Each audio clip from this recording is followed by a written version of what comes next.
Opa, no ar mais um vídeo aqui pro nosso canal TLD, informações de quem tá lá dentro. Estamos aqui na Academia de Futebol. O Palmeiras realizou mais uma atividade antes da partida de domingo contra o Atlético Paranaense, 19 horas em Curitiba, na Arena da Baixada. O Mano Menezes fechou a parte principal da atividade, a parte tática, justamente para não dar muitos indícios a respeito da formação que vai a campo. Quem conversou com a imprensa hoje foi o Rafael Veiga, né, meia que jogou ano passado pelo Atlético Paranaense. E curiosamente, meu caro Thiago Ferri comigo em mais uma edição aqui do nosso vídeo pro canal TLD.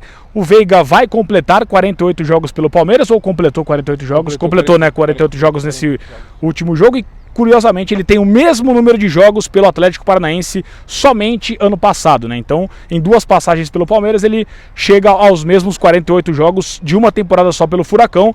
Sinal de que ele foi muito bem por lá e vai reencontrar domingo a equipe que ele jogou ano passado. Ele marcou o gol da vitória no jogo do Allianz no primeiro turno. Ferri, boa tarde. Bom dia, boa tarde, né? Porque a gente já, esse sol maravilhoso aqui deixa a gente um pouco confuso.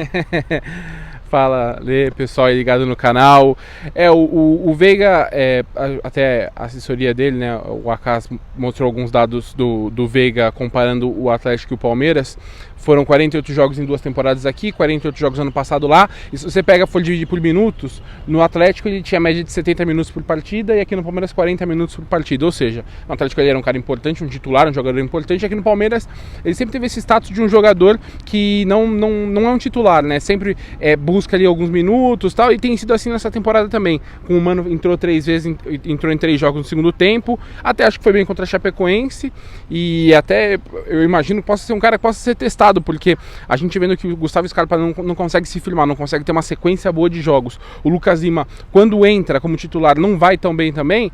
De repente, talvez seja talvez ali, pensando até na questão um pouco de histórico, né? O Cuca tinha muito isso. Às vezes, quando pegava um cara ali, tinha alguma coisa ligada com o jogador, ele colocava o cara. Eu lembro, por exemplo, quando teve Cruzeiro e Palmeiras em Araraquara, na reta final, o 0x0, aquele que o Zé Roberto salvou. Ele colocou o Rafael Marques, porque o Rafael Marques era de Araraquara, a família dele tava lá, para dar uma mexida ali. Então, às vezes, talvez o cara pense, o Veiga tem boas lembranças lá, vem bem, né, teve alguma chance, de repente pode ter uma oportunidade. Eu acho que não seria um absurdo testar ele, porque o Scarpa não tem tido uma boa sequência, não tem jogado tão bem. Então, eu até acho que é a principal dúvida, né, essa e o ataque ali, se o Mano vai dar uma sequência pro Daverson. O Daverson até foi xingado, assim, nominalmente, né, na saída do jogo ali com a Chapecoense. Fazia muito tempo que eu não vi um jogador ser xingado diretamente, como aconteceu com o Daverson. Eu lembro até do Wesley, se vocês lembram mais alguém aí que comenta aí, porque eu não me lembro realmente. Eu lembro que o Wesley naquele jogo com o Atlético Paranaense em 2014 foi xingado nominalmente também, e aí aconteceu com o Daverson. Então, às vezes, até para poupar, por saber que o cara não tá com muita confiança, talvez o Henrique possa receber uma chance. Eu achei que o Henrique também entrou bem contra a Chapecoense. Seriam talvez as duas mudanças aí que eu faria principalmente da equipe para esse jogo, né? O Vitor Luiz foi expulso, mas não é titular já de qualquer forma. Eu, se fosse o Mano, eu pensaria em talvez dar uma chance pro Veiga, até para testar, para ver se ele consegue dar uma resposta como titular, e talvez pro Henrique também, enquanto o Luiz Adriano continua se recuperando de lesão, ainda não tá liberado. E a gente recebe muitas mensagens aqui no nosso canal, também nas nossas redes sociais, a respeito de testar o William como centroavante, por conta desse mau momento, né, que passam os atuais centroavantes. O Borja nem pro banco foi na última quarta-feira, o Daverson, coitado, o Daverson foi execrado no jogo de quarta, dá até aquela vergonha, né, você olha e fala, nossa, olha o que o cara tá passando, mas de fato não tem jogado nada. E o Dourado, não sei se tem capacidade física já para atuar 90 minutos. Você acha interessante essa ideia de William como centroavante, mas aí quem que vai jogar na beirada, porque também ninguém tem agarrado a chance por ali, mas você considera uma chance boa essa, uma forma de testar o William como centroavante da equipe? Na teoria eu acho que sim, mas eu não faria isso agora não, ainda mais por ser um jogo fora, um jogo importante. Você tem que mudar muita coisa de estilo de jogo, tem que trabalhar muita coisa diferente para você conseguir jogar com um cara que não é um cara alto, ele não vai ter a jogada muito de linha de fundo de cruzamento para a área, tendo o William lá na frente ali como referência. Eu jogaria talvez o Zé Rafael, né, e ele como a referência, com mobilidade. Eu não faria isso, eu acho que é uma coisa que o Mano pode trabalhar. A semana que vem vai ser cheia, né, ele vai ser a terceira semana cheia que ele vai ter só aqui no Palmeiras desde que chegou. Aí sim, talvez ele fazer alguns testes, mas tendo 1, 2 treinos para dar E aí fazer essa mudança aqui mudaria muita coisa no estilo de jogo do time e eu não faria. Eu acho que é melhor você tentar colocar o Henrique, mesmo que o Henrique jogue um tempo só, mesmo que o Henrique não tenha condições ainda de jogar muito tempo. Ele fez a segunda partida, né, depois de ficar se recuperando de uma fratura que teve na tíbia em março, quando estava na China ainda. Então talvez, se eu fosse humano, eu tentaria colocar o Henrique talvez no primeiro tempo, jogar um pouquinho do segundo tempo, para aí depois colocar o Daverson, e aí tendo tempo para trabalhar, tendo tempo para treinar, como vai ter na semana que vem, como vai ter depois na sequência da temporada, até na temporada que vem, aí você pensa numa alternativa que pode ser o William como um centroavante mais móvel. Eu concordo com você, acho que não é momento para testes, mesmo os jogadores que estão sendo utilizados, eles não estão dando resposta, mas de repente até durante o jogo pode ser, sim, como ele já fez isso contra o Santos, mas enfim, para começar o jogo eu concordo com você. Outro detalhe interessante que o Rafael Veiga falou pra gente, da questão da implementação da grama artificial no Allianz Parque, né? O Palmeiras foi à Holanda para buscar informações, valores de como seria essa transformação, né, digamos assim, do gramado normal para o gramado artificial, e ele jogou no Atlético Paranaense ano passado, que é o único time no Brasil que tem esse piso, né? E ele falou que gosta de jogar em bons gramados e se adaptou muito bem, né? Ele fala que é uma questão de adaptação, até porque hoje em dia, né, Ferri, essas gramas artificiais, elas são muito mais parecidas com a grama real mesmo, né, com a grama verdadeira.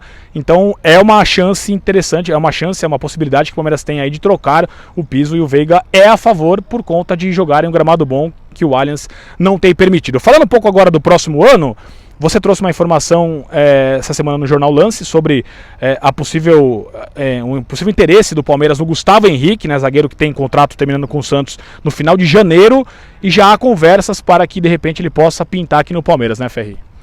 É isso, ele tem o interesse, né, ele tem o sonho de jogar na Europa. Ele até deixou isso claro numa entrevista que ele deu essa semana lá em Santos, mas a questão é que ele não recebeu nenhuma proposta oficial até o momento de algum clube europeu, e aí, como tá vendo que tá cada vez mais próximo do fim do contrato, a situação dele no Santos tá ali difícil de se resolver, aparentemente ele não vai realmente ficar no Santos, aí o staff dele já começa a buscar alguns clubes, e aí veio conversar com o Palmeiras, veio sugerir o nome dele aqui no Palmeiras. A gente sabe que o Palmeiras deve ter uma reformulação muito grande pro ano que vem, deve ser a maior reformulação em um bom tempo, talvez a maior reformulação desde 2015, né? Sim. Quando teve a troca, quando chegou o Alexandre Matos, quando chegou o Cícero Souza aqui. Então, o Palmeiras deve mudar bastante. O Edu Dracena, por exemplo, tá em fim de contrato, eu acho difícil que ele permaneça. O Antônio Carlos, por mais que tenha um contrato longo, não tem jogado. Talvez é possível que seja um jogador que seja negociado, emprestado, vendido para alguma outra equipe. E aí, nesse cenário, o Gustavo Henrique é um nome que está sendo monitorado pelo Palmeiras. O Palmeiras ainda não começou a debater nomes especificamente com o Mano ainda, até pela questão de tudo que está acontecendo aqui nessa reta final de Brasileiro, mas é um cara que o Palmeiras sabe que está no mercado, o Palmeiras sabe o que ele deseja, mais ou menos, né, de parte financeira, e aí pode ser realmente um reforço para o ano que vem, sabendo que o Palmeiras pode até perder talvez 2 zagueiros, o Edu Dracena e talvez até o Antônio Carlos, que tem jogado muito pouco, né? Tem jogado sempre Vitor Hugo e Gustavo Gomes a dupla titular, e quando não joga um deles, como aconteceu com o Vitor Hugo contra a Chapecoense, quem joga é o Luan. São 3 bons zagueiros, aí se mantiverem os 3, o Gustavo Henrique seria um 4º zagueiro para a temporada em 2020. Eu gosto do Gustavo Henrique, o Vitor Hugo deve voltar, né, para o jogo de domingo. Eu gosto muito do futebol do Gustavo Henrique, acho que seria uma grande contratação, né? Você gostou desse nome? Comente aqui embaixo se você é a favor dessa contratação do zagueiro Gustavo Henrique, que pode pintar no Palmeiras por conta dessa questão contratual com a equipe do Santos. Vamos falar muito a respeito de bastidores também ao longo dos nossos próximos vídeos, porque essa fase do ano começam a debater muitos nomes, né? Começam a aparecer muitos nomes, e como você disse, a reformulação promete ser bastante grande aqui no Palmeiras para a próxima temporada. Relembrando, domingo, 7 horas em Curitiba, tem Palmeiras Atlético Paranaense. O canal tá lá dentro, vai preparar um material bem especial a respeito dessa partida, mais um compromisso do Verdão pelo Campeonato Brasileiro. Você não foi a Fortaleza, eu te perguntei da outra vez, mas Curitiba você conhece? Conheço. Eu fui inclusive para Palmeiras e Atlético Paranaense em 2014, foi a estreia do Dorival Júnior. Sim, 1-1, né? 1-1, não consegui ficar na tribuna de imprensa. Fez o gol desse jogo. Foi? Eu não me lembro. Foi Henrique Dourado. E foi um momento bem complicado do Palmeiras, foi a estreia do Dorival. Eu lembro que tinha um policiamento reforçado, porque um pouco antes o Palmeiras tinha tomado... Não, 6 não foi do acho que o 6 foi depois, né? Eu não me lembro. Mas lembro que era um momento meio tenso, porque eu lembro que tinha um policiamento, uma segurança bem reforçada lá em Curitiba. Foi um momento tenso, foi a única vez que eu fui lá na Arena da Baixada.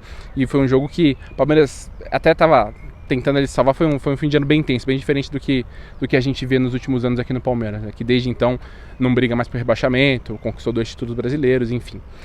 Mudou bastante. Eu só queria acrescentar uma coisa do gramado sintético que o Lê falou.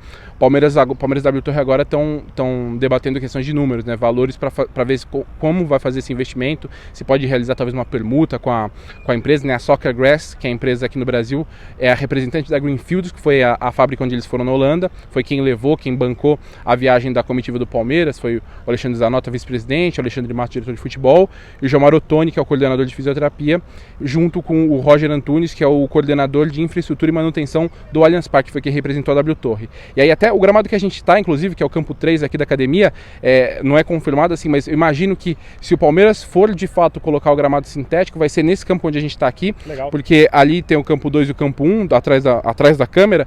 Esses 2 campos foram reformados recentemente. Esse campo a gente até vê que ele está um pouquinho mais marcado, né? Esse campo ainda não foi mexido, e o Palmeiras tem a ideia de que se for colocar o gramado sintético no Allianz Parque, vai ter que ser no começo de 2020, vai ter que ter um campo no Allianz Parque, o sintético, obviamente, e um campo aqui na academia de futebol, também sintético, para o time conseguir treinar, para conseguir se preparar, e outros 2 naturais. Como o 1 e o 2 foram reformados recentemente, eu imagino que esse campo 3 talvez pudesse ser o gramado sintético, se o Palmeiras de fato mudar a grama para 2020. Faz todo sentido, é isso aí. O Palmeiras tem que buscar sempre o melhor para ele. Eu acho que nesse momento, depois de tantas reclamações, né, por parte de jogadores, chegou a hora de pôr um ponto final nessa questão. E eu repito, né, as gramas artificiais hoje do mundo são muito mais parecidas com o que é a atual, né? Então eu acho que seria uma boa alternativa para o Verdão. É isso aí, meus amigos. Mais um vídeo para vocês aqui no canal Tá Lá Dentro. Thiago Ferri e Leandro Boldaquian com mais um vídeo aqui para vocês. Valeu, galera. Abraço, até a próxima.